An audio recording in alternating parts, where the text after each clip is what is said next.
আজ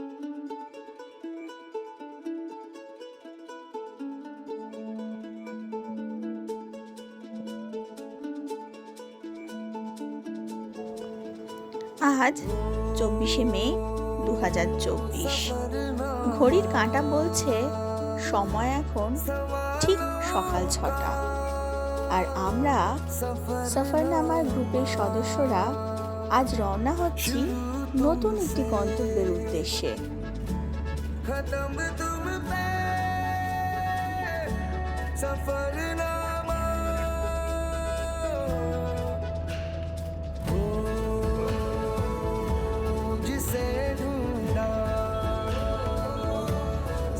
কল্লোলিনী তিলোত্তমা কলকাতাকে ছেড়ে আমরা আজ চলেছি আমাদের পড়শি জেলা হুগলি।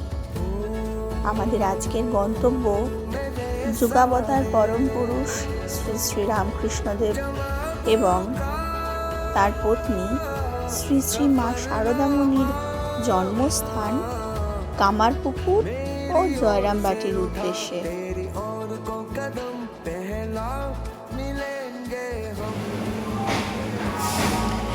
ঠিক সকাল 7:22 আমাদের ট্রেন হাওড়া গোঘাট লোকাল শুরু করলো তার যাত্রা।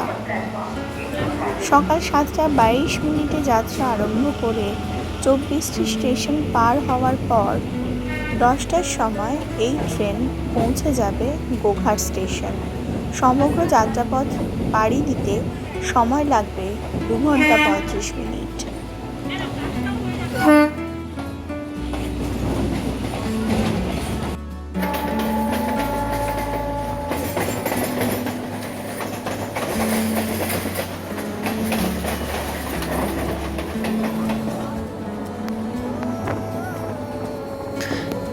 হাওড়া থেকে রওনা হওয়ার পর 2 ঘন্টা 35 মিনিটের ব্যবধানে সকাল 10টা থেকে 10:30টার মধ্যে আপনারা নেমে যেতে পারেন গোঘাট স্টেশন। এছাড়াও হাওড়া থেকে তারকেশ্বরগামী অথবা আরামবাগগামী যে কোনো ট্রেনে করে আরামবাগ বা তারকেশ্বরে নেমে সেখান থেকে বাসে করে আপনারা পৌঁছতে পারেন 7.5 কিলোমিটার দূরে অবস্থিত কামারপুকুর। আমরা যেভাবে যাচ্ছি সেই গোঘাট লোকালে করে গিয়ে সকাল 10টা বা 10:30টার মধ্যে স্টেশনে নেমে সেখান থেকে অটো নিয়ে বা টোটো নিয়েও আপনারা পৌঁছতে পারেন কামারপুকুর অথবা জয়রামবাটিতে।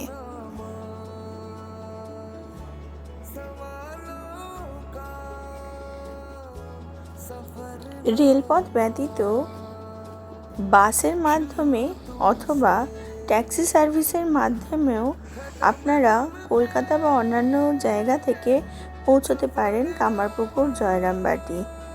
SBSTC স্প্ল্যানেড থেকে বিষ্ণুপুরগামী অথবা স্প্ল্যানেড থেকে খাতড়াগামী যে কোনো বাসে উঠে আপনারা কামারপুকুরে অথবা আরামবাগগামী যে কোনো বাসে উঠে সেখান থেকে নেমে টোটো অথবা অটোর মাধ্যমে পৌঁছতে পারেন কামারপুকুর।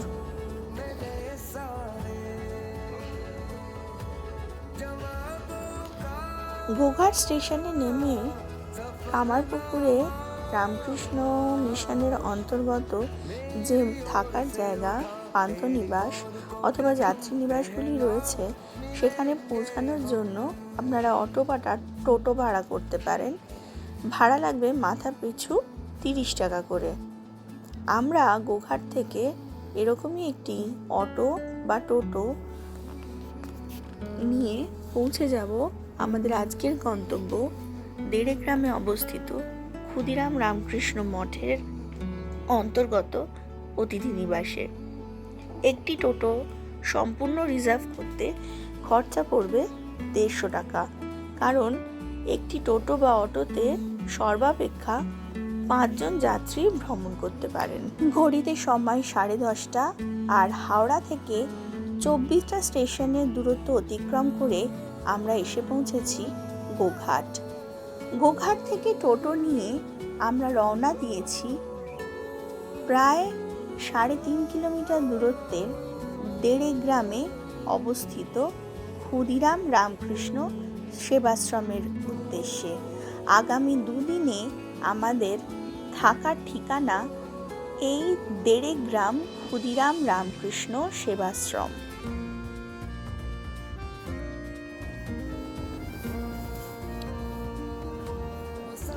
আশ্রমের প্রধান প্রবেশদ্বার থেকেই নজরে পড়ে ভিতরে অবস্থিত অপূর্ব সুন্দর মন্দির এবং তৎসংলগ্ন ফুলের বাগান। নানাবিধ রকমারি ফুলের বাগানে সজ্জিত আশ্রম পরিসর। ফুলের বাগান ছাড়াও চারিদিকে রয়েছে অজস্র ফলের গাছ। ফলের গাছ ব্যতীত এই মন্দির পরিসরের ভিতরেই রয়েছে অপূর্ব সুন্দর একটি ছোট্ট ঘাট বাঁধানো পুকুর। পুকুরের ডান হাতি রাস্তা দিয়ে গেলেই আপনাদের চোখে পড়বে দুতলা অতিথি নিবাস। এই দুতলা অতিথি নিবাসের নিচের তলাটি ভোজন কক্ষ ও রান্নার জন্য ব্যবহার করা হয়, আর উপরের ঘরগুলি অতিথিদের বিশ্রামের জন্য ব্যবহার করা হয়। এই আশ্রমে শুধুমাত্র অতিথিদের থাকার জন্য ব্যবহার করা হয় তাই নয়, আশেপাশের গ্রাম থেকে অপেক্ষাকৃত কম আয়ের ছেলেমেয়েরা এসে এখানে বিনামূল্যে পড়াশোনা এবং বৃত্তিমূলক শিক্ষার প্রস্তুতি পর্বও চালায়।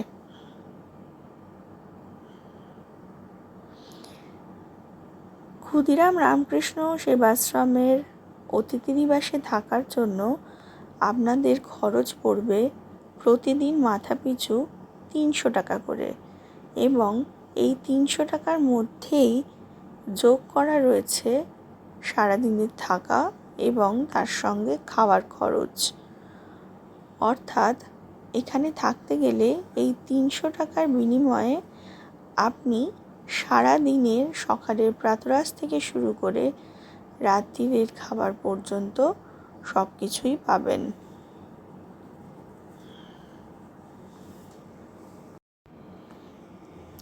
বৈশাখ জ্যৈষ্ঠের এই উষ্ণ দিনগুলোতে অতিথি নিবাসে থাকার জন্য রয়েছে 3টি শীততাপ নিয়ন্ত্রিত কামরা। এই কামরাগুলি বুক করতে চাইলে বা এই কক্ষগুলিতে থাকতে চাইলে আপনাদেরকে ব্যয় করতে হবে অতিরিক্ত 500 টাকা করে। প্রতিদিনের জন্য এই কামরাগুলির খরচ অতিরিক্ত 500 টাকা।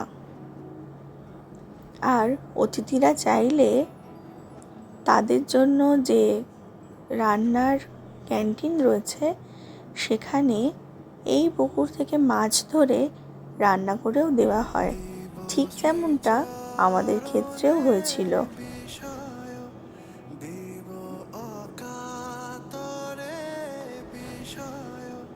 এই আশ্রমের খাবার দাবার অত্যন্ত সুস্বাদু এবং স্বাস্থ্যকর।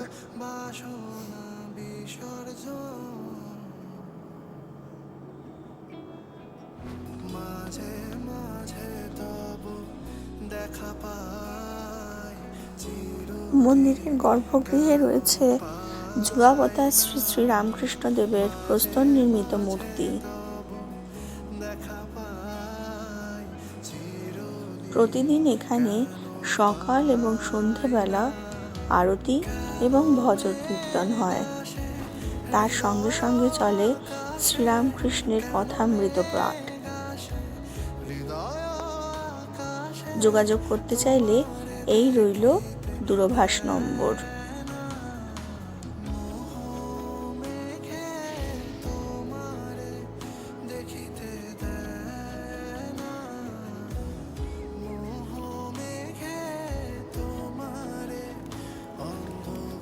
এই যে কক্ষগুলি আপনারা দেখতে পাচ্ছেন, এটি হচ্ছে অতিথি নিবাসের ভোজনশালা।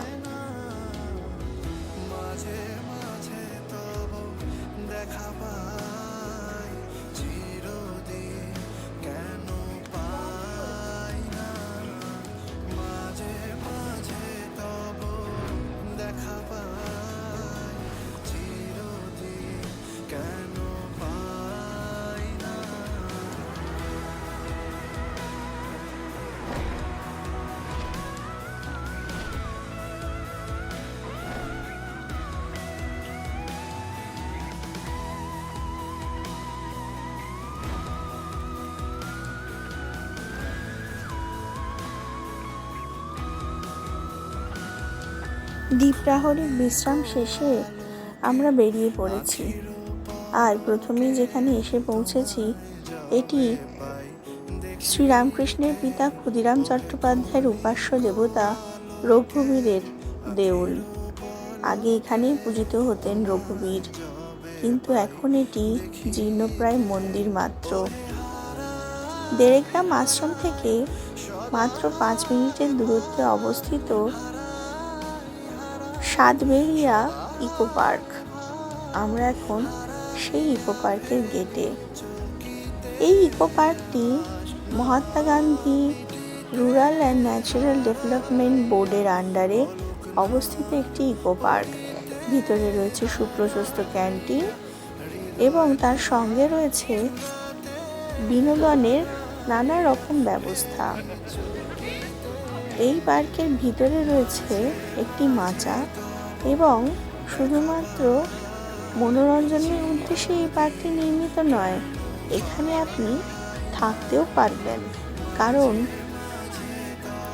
এই ইকো পার্কের ভিতরে রয়েছে সমস্ত রকমের আধুনিক সুযোগ সুবিধাযুক্ত 3টি মাড কটেজ এবং 4টি সিমেন্ট নির্মিত কটেজ। রয়েছে একটি মাচা, যেখানে আপনি আপনার একান্ত কোনো ব্যক্তিগত অনুষ্ঠানের জন্য সব প্রোগ্রাম অ্যারেঞ্জ করতে পারেন।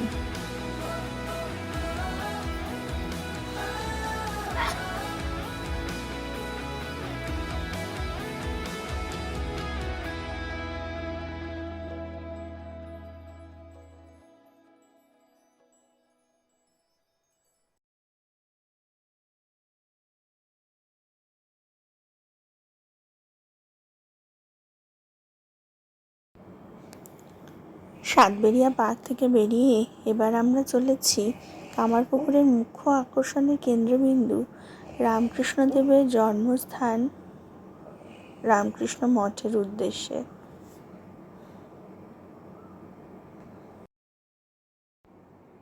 রামকৃষ্ণ মঠ যাওয়ার পথে প্রথমেই আমাদের নজর কেড়েছিল এই মন্দিরটি। এই মন্দির ঠাকুর শ্রী শ্রী রামকৃষ্ণদেবের ভিক্ষামা ধনী কামার্নির স্মৃতির উদ্দেশ্যে নির্মিত। অপূর্ব আলপনা শোভিত মন্দির চত্বর এবং ভেতরে ধনী কামার্নির কোলে শিশু গদাধর, তার দুপাশে রয়েছে পরবর্তীকালে যুগাবতার শ্রী শ্রী রামকৃষ্ণ এবং শ্রী মা সারদা দেবীর 2টি প্রস্তর নির্মিত মূর্তি।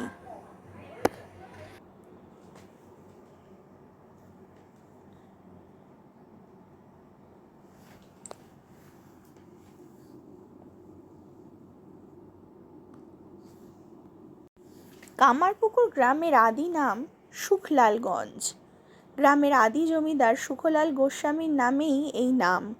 সুখলালগঞ্জ, মুকুন্দপুর, শ্রীপুর, মধুবাটি ও কামারপুকুর এই 5খানি ছোট গ্রাম পরস্পরের খুব কাছাকাছি অবস্থিত বলে বহুদিন ধরে সকলের কাছে শুধুমাত্র কামারপুকুর গ্রাম নামেই অভিহিত হয়ে আসছে। এই চত্বরটি শিশু গদাধরের পাঠশালা হিসেবে ব্যবহার করা হতো। আর পাশেই রয়েছে শ্রীযুক্ত ধর্মদাস লাহাবাবুদের স্থাপিত রাসমঞ্চ। এখনও প্রতি বছর এখানে রাত উৎসব উদযাপিত হয়। ধর্মদাস লাহার মূর্তি এবং তাদের প্রতিষ্ঠা করা বিষ্ণু মন্দির। এই বিষ্ণু মন্দিরের ভিতরে গদাধরের জন্মগ্রহণ থেকে শুরু করে তার বিবাহ এবং পরবর্তীকালে আরও নানা ঘটনা বিভিন্ন মৃত্তিকা মূর্তি ও মডেলের মাধ্যমে সুন্দর করে উপস্থাপিত হয়েছে। ধর্মদাস লাহা ছিলেন কামারপুকুর গ্রামের বর্ধিষ্ণু জমিদার।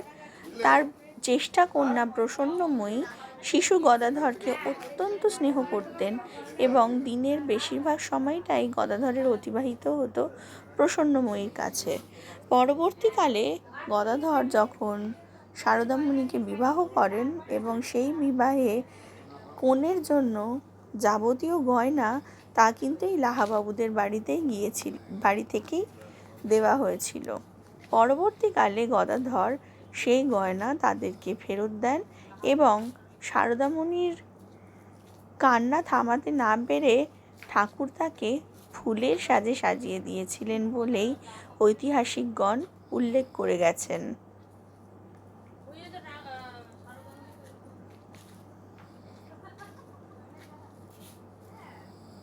এই হচ্ছে লাহাবাবুদের বিষ্ণু মন্দির এবং এই বিষ্ণু মন্দিরের গর্ভগৃহে স্থাপিত রয়েছেন মদন মোহন।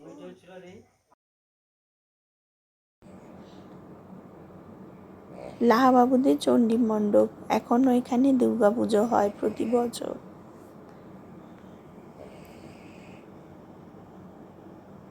রামকৃষ্ণ মঠ, এখানেই জন্মগ্রহণ করেছিলেন পরম পুরুষ শ্রী শ্রী রামকৃষ্ণ।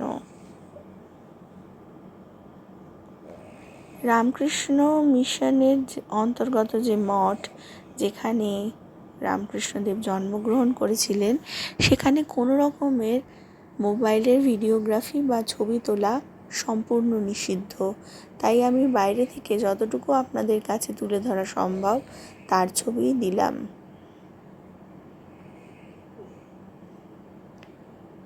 এই সেই বসতবাটি, যে বসতবাটিতে এককালে শ্রীরামকৃষ্ণদেব বাস করেছেন। এটি হালদার পুকুর। সন্ধে নেমে এসেছে। আজকের পালা সাঙ্গ।